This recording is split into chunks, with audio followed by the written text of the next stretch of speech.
Hello, everybody. This is Anna Karenina by Leo Tolstoy. Part 5, Chapter 16. When Levin came upstairs again, he found his wife sitting in front of the new silver samovar, reading a letter from Dolly, with whom she kept up brisk correspondence. Agafya Mikhailovna, with a cup of tea before her, was cozily ensconced at a small table beside her. "You see, your wife has asked me to sit here," said the old woman, looking affectionately at Kitty. These last words showed Levin that the domestic drama which had been going on between Kitty and Agafya Mikhailovna was at an end. Notwithstanding the chagrin which the latter felt at resigning the reins of government, Kitty was victorious, and had just made peace with her. "Here I've been looking over your letters," said Kitty, handing her husband an illiterate-looking envelope. "I think it's from that woman, you know, of your brother's. I haven't read it. This is from Dolly. Imagine it. She's been to take Grisha and Tanya to a children's ball at the Sarmatskys. Tanya was dressed like a little marchioness." Levin wasn't listening. He took the letter of Marya Nikolaevna, his brother's discarded mistress, and read it. This was already the second time that she had written him. In her first letter she told him that Nikolai had sent her away without reason, and she added with touching simplicity that she asked no assistance, though she was reduced to penury, but that the thought of Nikolai Dmitrich was killing her. What would become of him without her, feeble as he was? She begged his brother not to lose him out of his sight. Her second letter was a different tone. She said she had found Nikolai in Moscow, and had gone with him to the provincial city, where he had received an appointment. There he quarreled with the chief and immediately started for Moscow, but having been taken violently ill on the way, he would probably never leave his bed again. He constantly calls for you, and besides, we have no money, she wrote. Read what Dolly writes about thee," Kitty began, but when she saw her husband's dejected face, she stopped speaking, and then she said, "What is it? What happened?" "She writes me that Nikolai, my brother, is dying. I must go to him."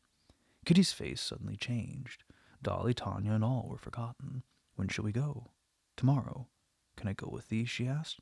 "Kitty!" "What an idea!" he replied reproachfully. "Why, what an idea!" she exclaimed, vexed to see her proposal received with such bad grace. "Why, pray, should I not go with you? I shouldn't hinder you in any way." "I'm going because my brother's dying," said Levin. "What can you do?" "Whatever you do." "At a time so solemn for me, she thinks only of the discomfort of being left alone," said Levin to himself, and this reflection troubled him. "It's impossible," he replied sternly. Agafya Mikhailovna, seeing that a quarrel was imminent, put down her cup and went out. Kitty didn't even notice it. Her husband's tone wounded her all the more deeply because he evidently did not believe what she said. "I tell you, if you go, I'm going too. I shall certainly go with you," she said with angry determination. "I should like to know why it would be impossible. Why'd you say that?" "Because God knows when or in what place I shall find him, but by that means I shall reach him.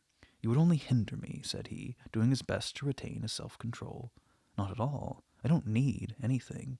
Where you can go, I can go too, and no, if it were only because of this woman with whom you cannot come in contact." "Why not?" "I know nothing about all that, and don't want to know. I know that my husband's brother's dying, that my husband is going to see him, and that I am going too, because—" "Kitty, don't be angry. And remember that in such a serious time it's painful for me to have you add to my grief by showing such weakness.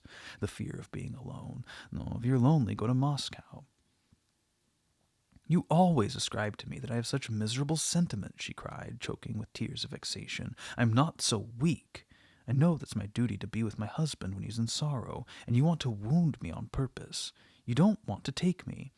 "No, this is frightful, to be such a slave," cried Levin, rising from the table, no longer able to hide his anger.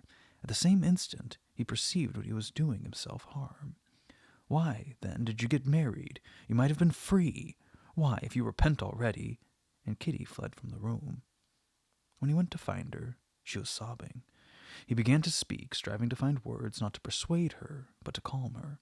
She wouldn't listen and didn't allow one of his arguments. He bent over her, took one of her recalcitrant hands, kissed it, kissed her hair, and then her hands again, but still she refused to speak. But when at length he took her head between his two hands and called her Kitty, she softly wept, and the reconciliation was complete. It was decided that they should go together on the next day. Levin declared that he was satisfied that she wished nothing but to be useful, and that there was nothing unpleasant in Marya Nikolaevna's presence with his brother. But at the bottom of his heart he was angry, and he was angry with his wife. Strange.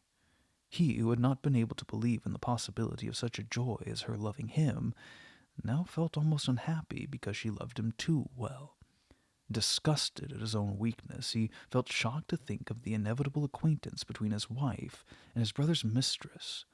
The thought of seeing them together in the same room filled him with horror and repulsion.